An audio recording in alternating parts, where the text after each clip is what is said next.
अगर मैं आपसे पूछूं कि सबसे बड़ी संख्या कौन सी है या सबसे छोटी संख्या कौन सी है, या तीन किस प्रकार की संख्या है, पूर्ण, सम, विषम, पूर्णांक, परिमेय, अपरिमेय, तो आप कहीं ना कहीं कंफ्यूज ज़रूर होंगे बच्चों। क्यों? क्योंकि आपका कॉन्सेप्ट क्लियर नहीं है। तो आज हम सीखेंगे संख्याओं की फैमिली के बारे में। संख्याओं की वो फैमिली जो चाहे आप क्लास 6 में हो, चाहे आप क्लास 9th में हो, चाहे क्लास 10th में हो, किसी भी क्लास में हो, हर जगह उसका ज़रूरत पड़ता ही पड़ता है। चाहे आप किसी कंपटीशन की तैयारी कर रहे हो, हर जगह आपका कॉन्सेप्ट क्लियर होना चाहिए कि प्राकृतिक संख्या क्या होती है, नेचुरल नंबर किसे कहते हैं। तो देखो बच्चों, आज एकदम आसान वे में चलो शुरू करते हैं। किससे?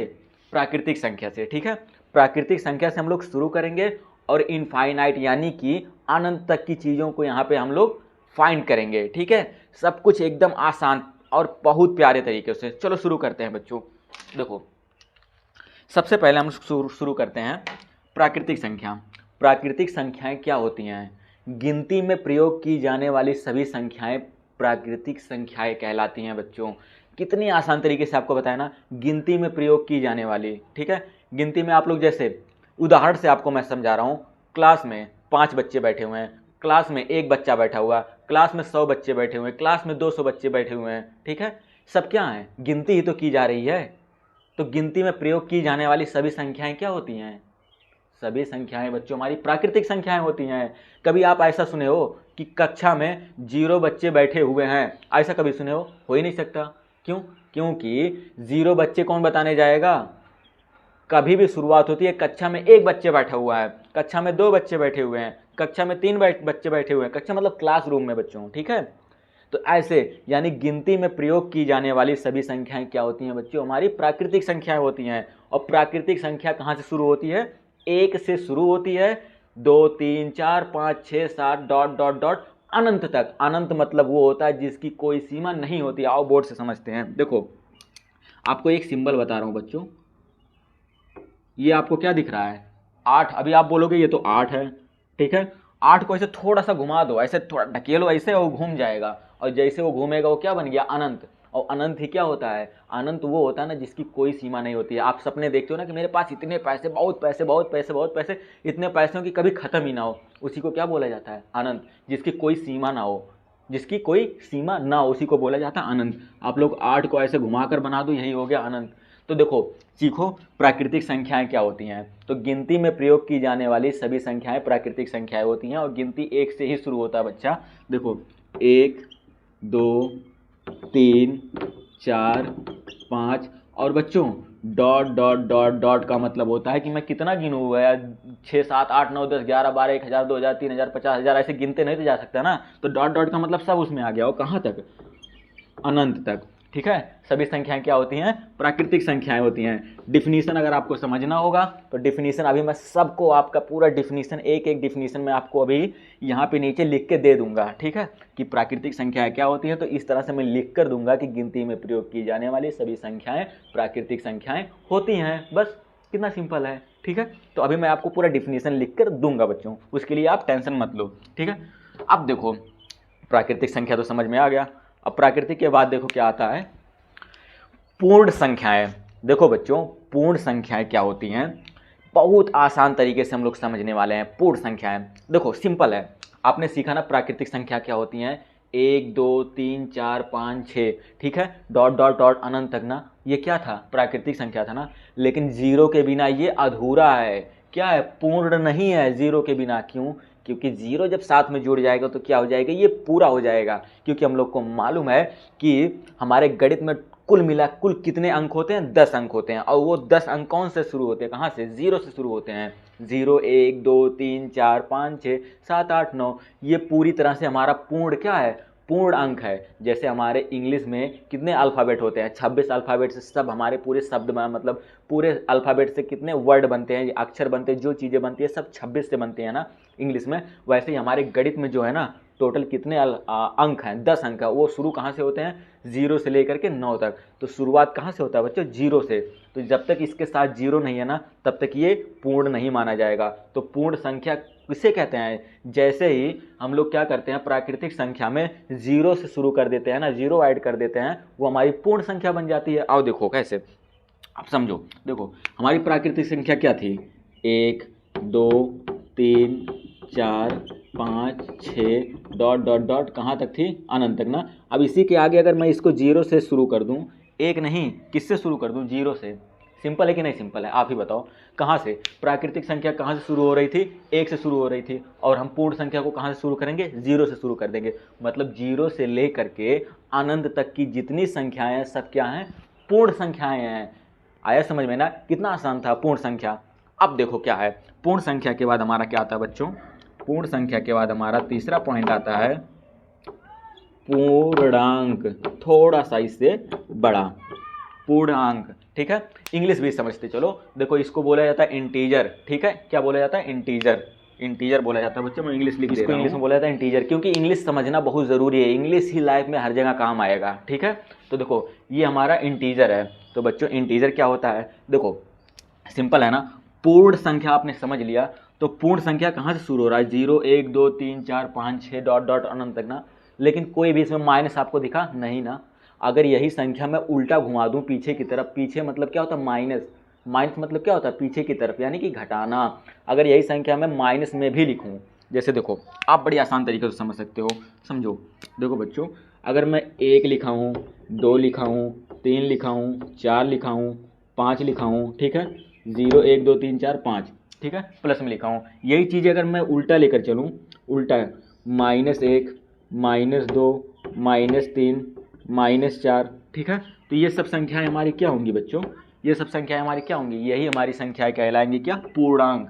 मतलब पूर्ण संख्या और पूर्णांक में पता है कितना फर्क है बच्चों, कुछ नहीं, बस खाली पूर्ण संख्या हमारी जो होती है ना, पूर्ण संख्या हमारी 0 से शुरू होती है, अनंत तक जाती है। लेकिन पूर्णांक क्या होता है, पूर्णांक जो होता है 0 से अनंत तक तो जाता ही है, 0 से अनंत तक तो जाता ही है बच्चों, लेकिन वो माइनस में भी होता है। ठीक है, क्या होता है, माइनस में भी होता है, मतलब पीछे की तरफ, -1 -2 -3 -4। अब आप लोग सोच रहे हो 0 1 2 3 4 5 प्लस में गया, फिर उसके बाद 0 -0 -1 -2 -3 आना चाहिए। तो एक चीज़ अपने दिमाग में बैठा लो बच्चों, आपको बहुत इंपॉर्टेंट चीज़ बता रहा हूँ कि 0 कभी भी माइनस नहीं होता। आपको कहीं ना कहीं कन्फ्यूज ज़रूर किया जाएगा जहाँ पर लिखा होगा -0।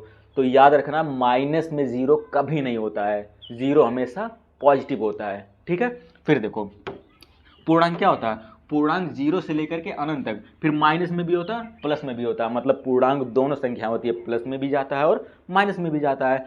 फिर पूर्णांक के बाद आओ देखो बच्चों अपना नया टॉपिक, मैं आप नोट कर लो, मैं इसको मिटा करके फिर से लिख रहा हूँ। हमारा अगला टॉपिक जो बच्चों है वो हम क्या है, सम संख्याएं। ठीक है, सम संख्याएं क्या होती हैं, आज बड़ी आसान तरीके से क्लियर कर लेते हैं इसको भी। देखो सम, इवन नंबर, मतलब कि जिस भी संख्या के अंत में ना 0 2 4 6 8 ये आए, उसे हम तुरंत बोल देंगे क्या है, सम संख्या है। सम संख्या ढूंढना कितना आसान है, बस खाली अंत वाली संख्या, देखो लास्ट वाली संख्या, जैसे लिखा हो 6 3 5 4 9 2। ठीक है बच्चों, अब तुरंत अंत वाली संख्या देखो, इतना लंबा नहीं देखने की जरूरत है, लास्ट वाली संख्या देखो, लास्ट वाली संख्या क्या, 0 2 4 6 8 दिख जाए तो वो पूरी सम संख्या है। तो 2 दिखा ना, ये पूरी क्या है, सम संख्या है। कितने आसान तरीके से पहचान सकते हैं ना, इसका लाइफ में बहुत यूज है बच्चों।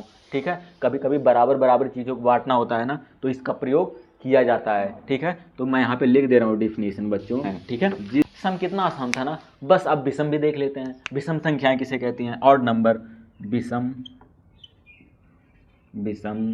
संख्याएं, विषम संख्याएं भी देख लेते हैं। ठीक है बच्चों, ऑड नंबर, ऑड नंबर, देखो विषम संख्या क्या होती है, देखो बच्चों जिस संख्या के अंत में, ठीक है, 1 3 5 7 और 9 आए, बस इतना तो याद रखना है, 1 3 5 7 9, ये संख्याएं जिस संख्या के अंत में आए ना, वो हमारी पूरी संख्याएं क्या कहलाती हैं, ऑड नंबर, मतलब कि विषम संख्याएं। ठीक है, जो कि बराबर जल्दी बढ़ता ही नहीं है, जल्दी बराबर बढ़ता ही नहीं है, कुछ ना कुछ बचा रह जाता है। अगर बराबर आपको बांटना रहता है ऑड नंबर को, और सम लोगों में बांटना रहता है, ऑड नंबर को सम लोगों में, सम मतलब इवन, ऑड नंबर मतलब विषम संख्याओं को सम में बांटना होगा, तब कहीं ना कहीं आपका कुछ ना कुछ बचा रह जाता है। ठीक है बच्चों, अब देखो जिस संख्या के अंत में, देखो जिस संख्या के अंत में क्या है बच्चों, जिस संख्या के अंत में 1 3 5 7 और 9, बस इतना ही याद रखना है। जिस संख्या के अंत में 1, 3, 5, 7, 9 आए वो सभी संख्याएं क्या कहलाएंगी, हमारी विषम संख्याएं कहलाएंगी। अगर एग्जाम में आपसे पूछ लिया जाए, ऐसे क्वेश्चन दे दिया जाए 3, 6, 5, 4, 9, अब ये संख्या आपसे पूछ लिया जाए क्या ये सम की विषम है, तो क्या बोलोगे, समय की विषम है, समय की विषम है। इतना मत सोचो, डायरेक्ट लास्ट वाली संख्या देखो, ये अंत वाली संख्या, इसको देखो। अगर ये 1, 3, 5, 7, 9 दिख जाए तो पूरा विषम संख्या है, तुरंत आप बोल दोगे क्या है, विषम संख्या है। ऐसे ही कोई भी संख्या दिखे 13, 6, 5, 4, 9, 2 और उसके बाद 6, अब तुरंत एग्जाम में इतना लंबा संख्या सोचोगे सम बताऊं कि विषम बताऊं, टाइम लगाओगे, बिल्कुल टाइम नहीं लगाओगे। अंत वाली संख्या देखो, कौन सी संख्या, अंत वाली संख्या, ये संख्या, ये संख्या देखो, क्या ये सम है कि विषम है। तो अभी मैं आप लोग को बताया हूँ बच्चों कि जिस संख्या के अंत में क्या है 0, 2, 4, 6, 8 आए ना, वो क्या कहलाएंगी, सम संख्या। तो ये क्या है, देखो 6 आया ना, ये क्या है, समय की विषम है, समय की विषम है, आप बताओ। सही बताए, ये हमारा सम संख्या है। अंत वाली संख्या देखकर तुरंत बता सकते हैं कि समय की विषम है। ठीक है, तो जिस संख्या के अंत में बच्चों आपको थोड़ा सा शॉर्टकट करना ही पड़ेगा, लिखना ही पड़ेगा, आप तो समझ गए ना चीज़ें वही, जिस संख्या के अंत में 1, 3, 5, 7, 9 आए वो क्या कहलाती हैं, विषम संख्याएं कहलाती हैं। ठीक है, तो ये चीज़ आप लिखोगे, अब की बार आप लिखो, मैं आपको होमवर्क दिया हूँ कि यहाँ से लेकर के आप यहाँ तक ये पूरी चीज़ें लिखोगे। जिस संख्या के अंत में 1, 3, 5, 7, 9 आए वो क्या कहलाएंगी, हमारी विषम संख्या कहलाएंगी। फिर देखो अगला हमारा टॉपिक है, वो है बच्चों भाज्य संख्या। भाज्य क्या है बच्चों, भाज्य संख्या, जिन्हें एक या उनके खुद के अलावा, एक या खुद के अलावा किसी और भी संख्या से काटा जाए उसे क्या बोलते हैं, भाज्य संख्या बोलते हैं, यानी कि कंपोजिट नंबर बोलते हैं। इंग्लिश भी सीखे और हिंदी भी सीखे। अब आप सोच रहे होगे एक और खुद के अलावा किसी और संख्या से काटा जा सके, और सीखते हैं। देखो अगर मान लो बच्चों, मैं यहाँ पे लिख दिया हूँ 8। अब 8 देखो किसके किसके पहाड़े में आता है, एक का पहाड़ा पढ़ो, एक एक करने में, एक एक दुआएं 2, एक तिहाई 3, एक चौके 4, एक पच्चे 5, एक छक्का 6, एक सत्ते 7, एक अट्ठे 8, एक के पहाड़े में आया कि नहीं आया, आया ना। ठीक है, अब 8 का पहाड़ा पढ़ो, 8 एक करने में 8, 8 के भी पहाड़े में आ गया। ठीक है, 2 का पहाड़ा पढ़ो, 2 के पहाड़े में भी आ गया, 2 चौक 8। ठीक है, 4 के पहाड़ा पढ़ो, 4 के पहाड़े में भी आ गया 8। तो देखो ये कई पहाड़ों में आ रहा है, एक के भी पहाड़े में आया, 8 के भी पहाड़ा, 8 मतलब खुद के पहाड़े में आया, ये खुद के पहाड़े में आया, एक के भी पहाड़े में आया, दूसरों के भी पहाड़े में आया। तो ये क्या कहलाएगा, ये कहलाएगा बच्चों हमारा क्या, भाज्य संख्या। क्या कहलाएगा, भाज्य संख्या। इसे हम बोलते हैं भाज्य संख्या, जो एक और खुद के पहाड़े के अलावा और भी किसी के पहाड़े में आए और भी किसी संख्या से कट जाए, उसे क्या बोला जाता है, उसे बोला जाता है भाज्य संख्या। ठीक है, भाज्य संख्या। अब इसी का उल्टा क्या होता है बच्चों, अभाज्य। अभाज्य क्या होता है, हर किसी से नहीं कटेगा, या तो एक के पहाड़े में या तो खुद के पहाड़े में आए और किसी के पहाड़े में नहीं आएगा। ठीक है, तो मैं डिफिनीशन लिखता हूँ बच्चों, मैंने यहाँ पे डिफिनीशन लिख दिया है। ठीक है, भाज्य संख्या क्या होती है, वे संख्याएं जिन्हें एक और खुद के अलावा किसी और संख्या से भी काटा जा सके। जैसे मैंने अभी बताया नहीं आपको कि 8 हो गया, 10 हो गया, किसके किसके पहाड़े में आता, कई इस पहाड़ों में आता 8 और 10 या ये सब संख्याएं, तो उन सबको हम क्या बोलेंगे, उन सबको हम बोलेंगे भाज्य संख्या। लेकिन कुछ संख्याएं ऐसी होती है ना बच्चों, कुछ संख्याएं ऐसी होती हैं जो किसी पहाड़े में आएंगे ही नहीं, या तो खुद के पहाड़े में आएंगे और या तो एक के पहाड़े में आएंगे। तो एक के पहाड़े में तो सभी आता है और या तो खुद के पहाड़े में तो सभी आते हैं। तो ऐसी संख्याओं को क्या बोला जाता है, ऐसी संख्याओं को हम लोग बोलेंगे बच्चों जो खुद के पहाड़े में आए या तो सिर्फ एक के पहाड़े में आए ना, ऐसी संख्याओं को हम लोग बोलते हैं अभाज्य संख्या। जैसे अब आप लोगों को बोला जाए 7 किसके किसके पहाड़े में आता है, आप बोलोगे एक के पहाड़े में आता है और या तो 7 खुद के पहाड़े में आएगा और किसी पहाड़े में आएगा ही नहीं। तो 7 क्या है, 7 क्या है बच्चों, 7 हमारा है अभाज्य संख्या, मतलब प्राइम नंबर। ठीक है बच्चों, प्राइम नंबर यानी अभाज्य संख्या। ठीक है, और जो संख्याएं कई पहाड़ों में आ जाए, एक और खुद के अलावा और सबके पहाड़ों में भी आ जाए ना, वो हम सब उस संख्याओं को हम लोग बोलते हैं बच्चों भाज्य संख्या, यानी कि कंपोजिट नंबर। आया ना समझ में, कितने आसान तरीके से हमने सीखा ना कि भाज्य संख्या क्या होती है और अभाज्य संख्या क्या होती है। तो हम लोग सीखते हैं परिमेय संख्या, रेशनल नंबर। ठीक है, तो इसको मैं मिटाता हूँ, जल्दी से इसको नोट करो और उसके बाद चलो सबसे अपना इंपॉर्टेंट टॉपिक देखते हैं, परिमेय संख्या, जो कि क्लास 9th वालों के और 10th वालों के एग्जाम में तो हमेशा पूछा ही जाता है। ठीक है, चलो देखते हैं। नेक्स्ट टॉपिक हमारा परिमेय संख्या, बड़ी आसान तरीके से समझेंगे, ये बहुत इंपॉर्टेंट है बच्चों। देखो परिमेय संख्या क्या होती है, परिमेय संख्याएं वे संख्याएं होती है ना जिन्हें हम p बटे q के रूप में लिख सकते हैं। p बटे q का मतलब क्या होता है? अंश बटा हर। अंश बटा हर का मतलब क्या होता है? भिन्न जिसे बोला जाता है। भिन्न आप लोग तो जानते ही हैं। जैसे मान लो मैं गया दुकान पर, अब मैं बोला भैया एक पिज्ज़ा दे दो। पिज्ज़ा तो आप लोग खाए हो। अब पिज्ज़ा वाले ने क्या किया? पिज्जे के 4 टुकड़े कर दिए। अब उसको हमें लिखना होगा तो कैसे लिखेंगे? हम लोग लिखेंगे 1/4। अब 1/4 का मतलब क्या होता है? तो देखो, एक हमारा बता रहा है कि हमारा पिज्ज़ा कितना है, हमारा पिज्ज़ा कितना है? 1 है। और 4 क्या बता रहा है? 4 ये बता रहा है ना कि हमारे पिज्जे के कितने टुकड़े कर दिए गए हैं। टुकड़े, कितने टुकड़े कर दिए गए हैं? 4।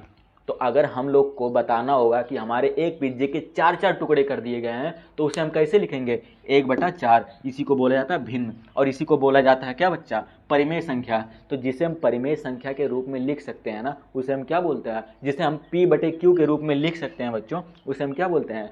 परिमेय संख्या बोलते हैं। लेकिन एक चीज़ हमेशा याद रखो, इसका एक रूल होता है। ये कभी जो नीचे दिख रहा है ना, नीचे जिसको हर बोला जाता है, ये कभी 0 नहीं होना चाहिए। इसको हमने मान लिया p और इसको हमने मान लिया q, तो q कभी 0 नहीं होना चाहिए। मतलब हर कभी 0 नहीं होना चाहिए। नहीं का मतलब क्या होता है? Not equal. यही इसका रूल होता है। मतलब आप 1/2 लिखो, 3/2 लिखो, 4/2 लिखो, 10/2 लिखो, चलेगा, लेकिन कभी 0 मत लिखना। नीचे नीचे कभी 0 मत लिखना। जैसे आप लिखो 1/3, 1/5, ठीक है, सब कुछ लिखो चलेगा, लेकिन परिमेय संख्या लिखो, लेकिन ये कभी 0 मत लिखना। ये कभी 0 नहीं लिखना है बच्चों, ठीक है। क्या करोगे? ये कभी 0 नहीं लिखोगे। और देखो परिमेय संख्या कितना आसान था ना, जिसे p बटे q के रूप में लिखा जा सके। मैं इसका डिफिनीशन लिख दे रहा हूँ बच्चों, इसका लाइफ में बहुत यूज होता है।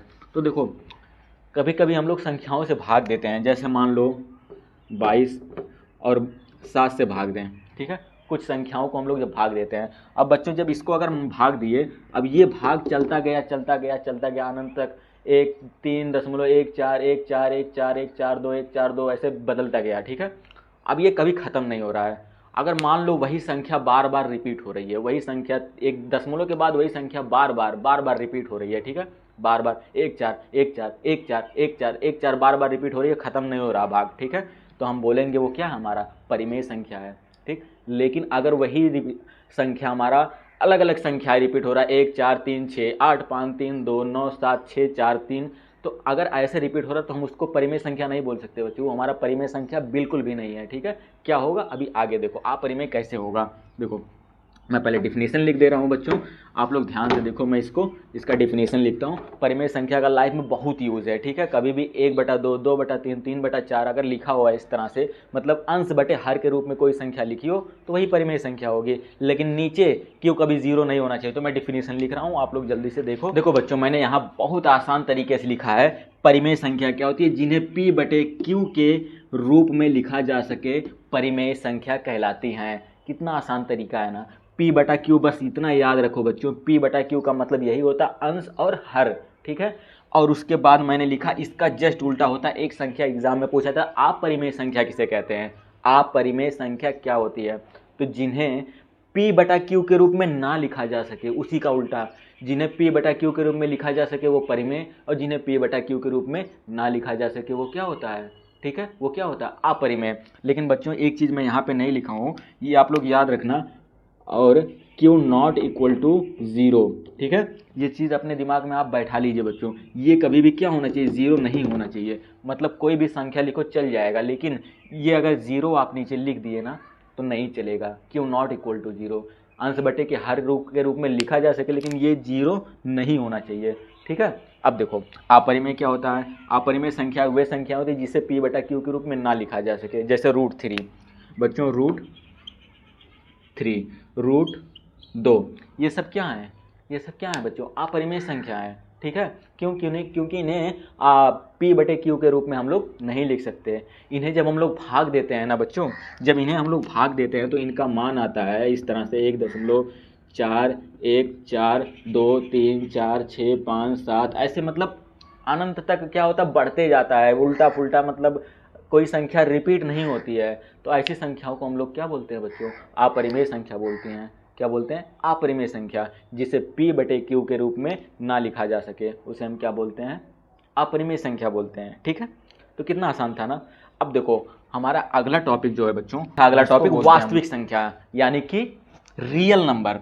ये हम लोग सीखते हैं क्या होता है। देखो रियल नंबर बहुत आसान है। हमारा परिमेय संख्या और हमारा अपरिमेय संख्या सब क्या कहलाता है, सब क्या कहलाता है, रियल नंबर कहलाता है। मतलब कि जो p बटे क्यू के रूप में भी लिखा जा सकते हैं और p बटे क्यू के रूप में ना भी लिखा जा सकते, सब क्या है, रियल नंबर है। जैसे देखो सभी रेशनल प्लस इरेशनल मिलाकर रियल नंबर बनता है। मतलब कि रेशनल संख्या भी और इरेशनल संख्या दोनों मिलाकर क्या बनता है, दोनों मिलाकर क्या बनता है बच्चों, वास्तविक संख्या बनता है, रियल नंबर। जैसे देखो 0 हो गया, -3 हो गया, पाई हो गया, 1/2 हो गया, √3 हो गया, सब क्या है, सब क्या है, रियल नंबर है। देखो आप बोलोगे 1/2, 1/2 क्या है, परिमेय संख्या, क्योंकि p और बटे में क्या है, q, मतलब अंश और बटे में क्या है, हर, p बटे q के रूप में लिखा है ना, तो ये क्या है, परिमेय संख्या है। √3 में आप लोग को अभी बताया हूँ ये p बटे q के रूप में नहीं लिखा जा सकता, ये क्या है, अपरिमेय है। परिमेय और अपरिमेय मिलाकर के क्या बनता है, वास्तविक संख्या बनता है। परिमेय और अपरिमेय मिलाकर के क्या बनता है, वास्तविक संख्या बनता है। आया ना समझ में, ठीक है। अगर बच्चों आपको सभी टॉपिक्स बहुत अच्छे से समझ में आया हो ना, आपका कॉन्सेप्ट अगर क्लियर हुआ हो ना, तो वीडियो को लाइक कर दो और चैनल को सब्सक्राइब ज़रूर कर दो। क्यों, क्योंकि बच्चों अगर मैथ में आपको बनना है एकदम एक्सपर्ट ना, तो हम जितनी भी वीडियोस लाएंगे वो आपको जल्दी से जल्दी मिलता रहेगा। क्यों, सब्सक्राइब करने की वजह से, ठीक है। तो मिलते हैं अगले वीडियो में, और तब तक के लिए आप सब कुछ नोट कर लो और दिमाग में बैठा लो। ये ऐसी चीज़ें थी ना, ये ऐसे आप लोग के टॉपिक्स थे ना जो लाइफ में हर जगह काम आएगा, ठीक है। तो हम मिलते हैं अगली वीडियो में, तब तक के लिए बच्चों नोट कर लो।